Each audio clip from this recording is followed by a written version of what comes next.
اصل لما تروحي تشتري الحاجة وتلاقيها بفلوس قد كده يبقى لازم تقرري تعملي كل حاجة في البيت. هعمل لكم النهاردة شوية مخلل مشكل من اللي قلبك يحبهم بجد.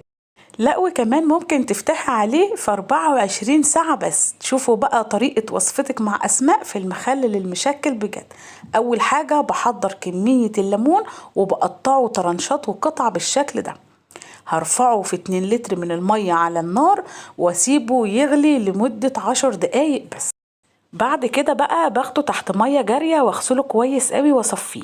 هنروح بقى للخضار بتاعنا. معايا جزر ولفت ومعايا كمان خيار. هقشر كل الخضار ده وانضفه طبعا واغسله كويس قوي تحت مية جارية بالشكل ده. بعد كده بحضر السكينة بتاعة تقطيع الخضار المخلل علشان يكون زي بره بالظبط. السكينة المشنشرة اللي كلكم عارفينها بالشكل ده. هخلص تقطيع الخضار بتاعي كله وبعد كده هاجي بقى للقرنبيطاية واقطعها للمخلل. وتعالوا اما اقول لكم نقطعها ازاي. طبعا احنا هنفك كل الوردات دي وكل وردة بعملها قطع صغيرة بالشكل ده علشان طبعا انتوا عارفين هي بتجيلنا في المخلل صغيرة جدا جدا. يعني كل وردة صغيرة تفصليها عن التانية وهتكون معاكي زي ما بتيجي من بره بالظبط.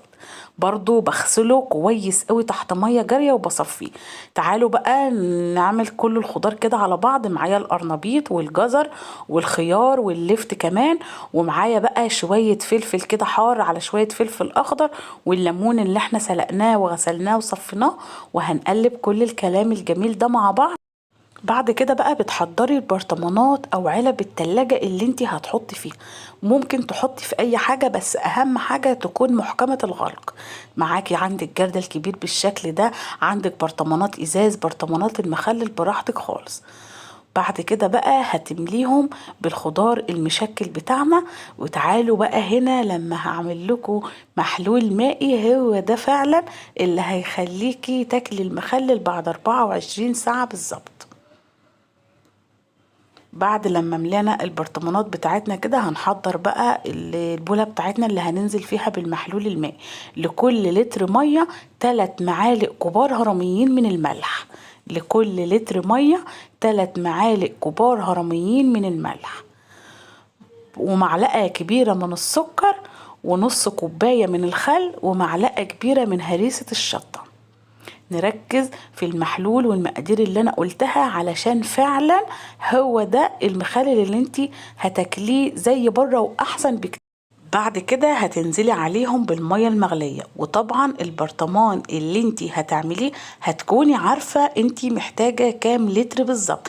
انا طبعا على قد برطماناتي عملت كام لتر. بس اهم حاجة اللي انا قلته لكم لكل لتر تعملوا زي ما قلت لكم 3 معالق كبار هرميين من الملح معلقة كبيرة من السكر نص كوباية من الخل معلقة كبيرة من هريسة الشطة. وبعد كده هتقلبيهم بقى كويس قوي وتنزلي على المخلل بتاعك. وفعلا 24 ساعة ممكن تفتحي عليه. تسيبيه بقى شهر تسيبيه شهرين مش هيجراله اي حاجة. المية المغلية دي فعلا مية معقمة ومعلقة السكر هي المادة الحافظة بتاعتنا. هتنزلي بقى طبعا بالمحلول المائي على البرطمانات بتاعتك بالشكل الجميل ده لحد ما تغطي كل الكمية بتاعتك. وعايزة اقولك مسموح لك بعد 24 ساعة بالظبط تعديهم وتفتحي عليه. هيكون معاكي احلى مخلل مشكل عملتيه في حياتك. لا ومش بس كده ده انت كمان ممكن تسيبيه من السنة للسنة مش هيجراله اي حاجة. وممكن تفتحي عليه كمان في شهر رمضان. وبكده بقى مادة الحفظ بتاعتنا هي معلقة السكر والمية المغلية. ودي كانت طريقتي في المخلل المشكل. اعملوها على طريقتي. باي باي.